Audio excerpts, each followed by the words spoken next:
तो hello everyone, मेरा नाम विनीत कुशपाली है। आज के इस वीडियो में हम डिसीजन ट्री के बारे में जानेंगे, जिसे मैंने अपने ब्लॉग में लिखा हुआ है। चलिए हम अपने ब्लॉग की ओर जाते हैं। ये डिसीजन ट्री डिसीजन ट्री एक बहुत ही मतलब widely use machine learning algorithm है। It can be used as classification and regression. Classification और रिग्रेशन सुपरवाइज लर्निंग के दो टाइप्स होते हैं, जिसमें क्लासिफिकेशन और रिग्रेशन आता है। उन्हीं में से क्लासिफिकेशन एक में हम कैटेगरियल आउटकम्स मिलता है और रिग्रेशन में प्रिडिक्टिंग कंटिन्यूस वैल्यूज।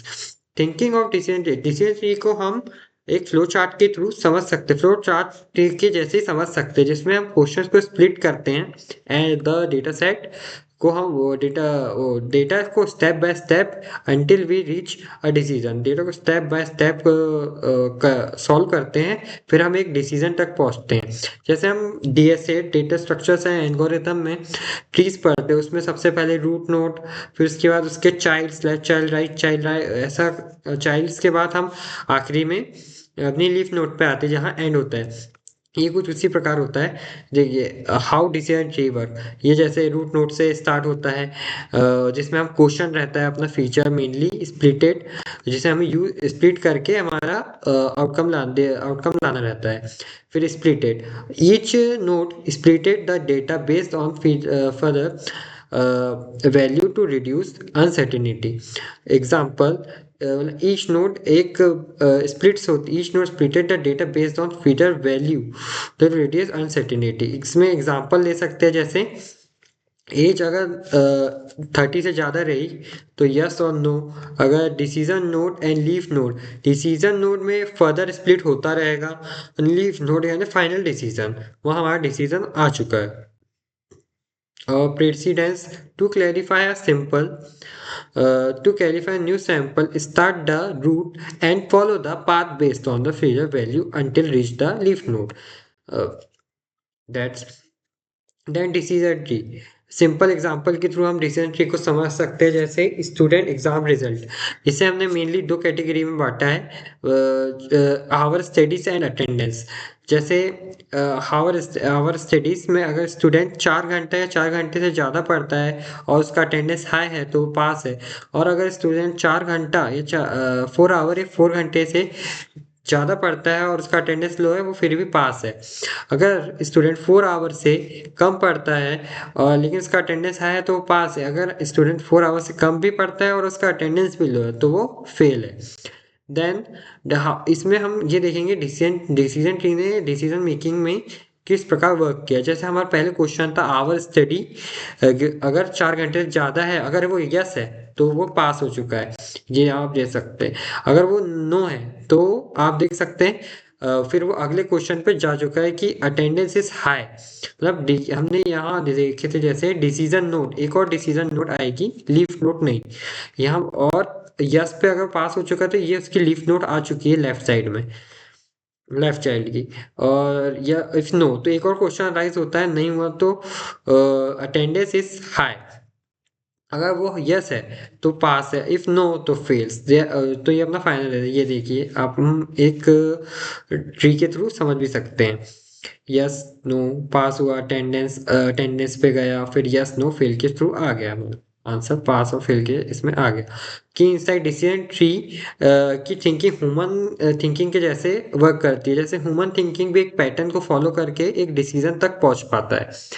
और they ask simple yes no question, इसमें सिंपल यस नो के फॉर्म में क्वेश्चंस और आंसर मिलते हैं। Each decision reduces confusion and leads to a final outcome. Her decision और कंफ्यूजन हमें हर डिसीजन रिड्यूस करता है एक कंफ्यूजन, जो हमें एक फाइनल आउटपुट तक पहुंचा देता है। Advantage of decision tree, understanding, easy understanding and visualisation, आसानी से सोच, हम इसे आसानी से समझ और सोच सकते हैं।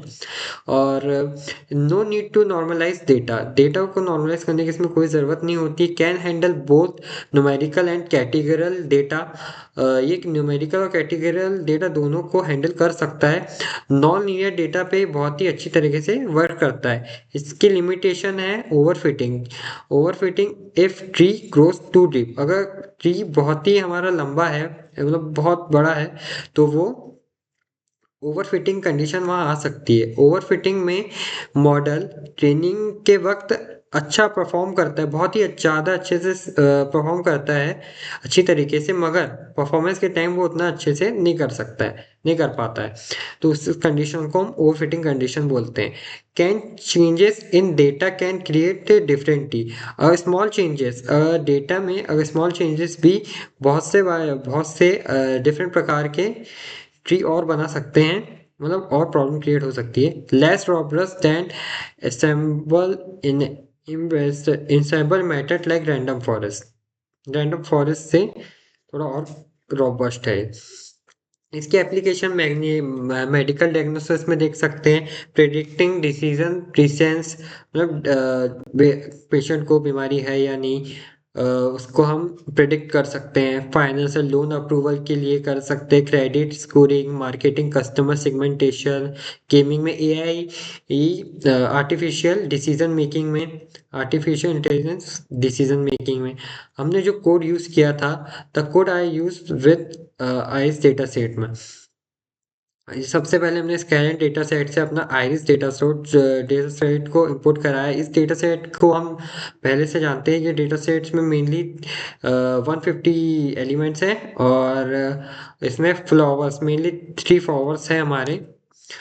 फिर स्काईलाइन डेटा से फिर model selection, training test fit, then we go sklearn tree, decision tree को हमने वो करे। फिर sklearn metrics accuracy score, sklearn import tree, import matplotlib करें। फिर देन हमने डेटा लोड, आइरिस डेटा को लोड करे x data dot data x y target पे। फिर मॉडल ट्रेनिंग में गए x train, x test, x train, then model decision tree, model fit, and then we just writing here why precedence, why predict, test predict, why predict, model dot predict, Y accuracy score check करने के लिए। Then figure size क्या होगा, हम इस basically यहाँ plot graph को अपने प्लॉट करने के लिए साइज दे रहे हैं।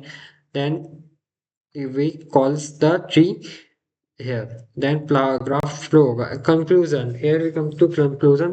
basically decision tree एक बहुत ही powerful और easy to understand machine learning algorithm है। they work by breaking complex decision, मतलब एक बहुत कठिन प्रॉब्लम को एक ब्रेक कर करके वो एक हमें आसानी से समझा पाता है, समझ सकते हैं हम डिसीजन ट्री के through, making them highly interpretable even for beginners. ये बिगनर के लिए बहुत ही बढ़िया है।